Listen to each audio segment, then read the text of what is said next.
Hey guys, it's Serene. I know it's been a while, but I've been busy with school and stuff, so sorry. What are you gonna do? Sue me? I'm so scared. Actually, please don't sue me. I'm broke. Anyway, I don't know if you know or if I haven't made it obvious somehow, but I love history. I find it so interesting, and I love finding out the little stories. I love history. If you couldn't tell from my 20 Greek mythology videos. Anyway, so I also love learning about women in history because I am a woman, if you haven't guessed. So today I thought it would be fun to talk about the most infamous female serial killer in history. Her name was Erzsebet Bathory, and I know I just butchered her name, but honestly it wasn't as bad as she butchered her servants. She was born in the year 1650 in a wealthy family, and she was married young, 12, 13, I think.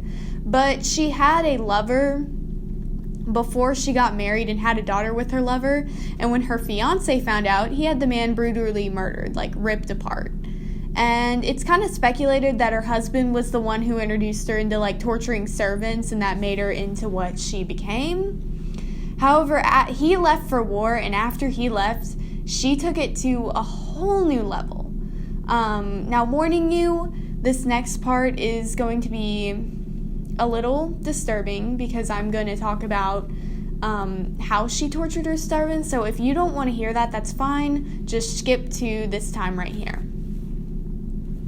Now, she started coming up with new ways to kill and torture her servants after he left, which included keeping them chained up at night so tight that their hands lost circulation and turned blue. She had a personal dungeon where she would torture young girls to the point where there would often be an inch of just blood on the ground. She liked burning her servants with hot metal in just various parts in their body and ironing their feet so that they couldn't walk. She would make girls take off their clothes, and then she would smear the girls with honey and leave them outside to be bitten and stung by various bugs. She would keep her servants from eating or drinking for a week, and if they complained, then she would make them drink their own urine. And there's just so many other things that she did. I just kind of gave the key points, but a lot of it I really don't want to talk about because it's very disturbing and I just don't feel comfortable with discussing it. But if you want to or if you're curious, feel free to look it up. I'm just not going to mention it here. That's just a little bit of what she did. Now, she would get her servants from local villages, and she would basically pose as she was going to be training these girls and to be maids or whatever. And she would hire them and give money and all this stuff that would be amazing. And so obviously they'd be like, yes, have our young daughters and make us money and treat her well.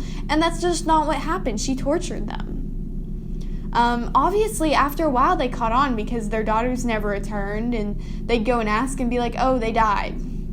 And they'd ask to see the grave. Well, she would just bury the bodies anywhere.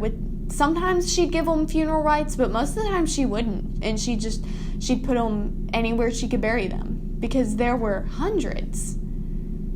And yeah, it was bad. Now, obviously they complained to other nobles about it, but look at torturing your servants at the time was kind of common practice, which is very unfortunate. And I don't understand how, because I don't get it. I just don't see why you would want to purposefully hurt someone. But that just was something that was around, I guess. I don't think there's an excuse for it, but I hate my school, I'm sorry. Disregard that. So, yeah, they just kind of gave her a blind eye to that. However, eventually, because these village people would move away or they'd hide their daughters, she wasn't able to get any more servants because they knew that she was killing them. So she got to the point where she started kidnapping and torturing and killing noble girls. And that was a problem because they were actually important. Yeah. So her cousin I think his name is Georgie. I don't know. We're just going to call him George. George Thurzo was ordered by the king to investigate her. And he put her 3 head servants that had helped her torture on trial and then had them executed. But because she was a countess and had that noble blood or whatever, she escaped trial and was just put on house arrest until her death 4 years later. Which I personally think is ridiculous. Like, she just got away with it. But whatever. Anyway. Now, no one really agrees on her number of kills. Like, historians had said it could be anywhere from 300 to over 600. Which, either way, like, 300 is still... That's 300 people that she killed. Like, that's insane. Yikes. So... Now, there was a legend that formed around her like centuries after her death, basically saying that she had slapped a servant girl and so hard that it like drew blood, and she looked at the blood on her hand and thought it made her look vibrant or made her skin look glowy, so then she would bathe in the blood of her victims. Personally, I don't think that she did this just because, one, the blood would have, like, coagulated. I think is how you say that. Coagulated? I don't know. One of the two. The blood would have messed up. It would have hardened, and I don't think you would be able to bathe in that just because of how quickly blood, like,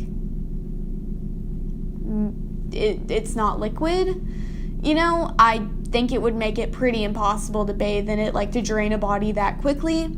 And also, this myth was more made to make her seem like a sexy vampire than to acknowledge that she was a terrible human. I don't even know what to say to that.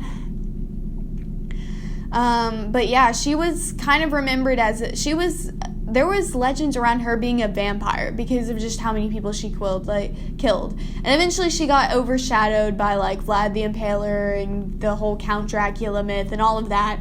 But, like, she existed and she was terrible. She was a bad person. I don't really feel like I should have to say that she's terrible. But, you know what? There's my opinion. She sucked. Anyway, that's all I really wanted to talk about today. So, if there's any other things in history you want me to talk about, let me know, and I'll definitely do it. Thanks for watching. Hope you have a lovely day, year, month, century, however long you want, and I will see ya.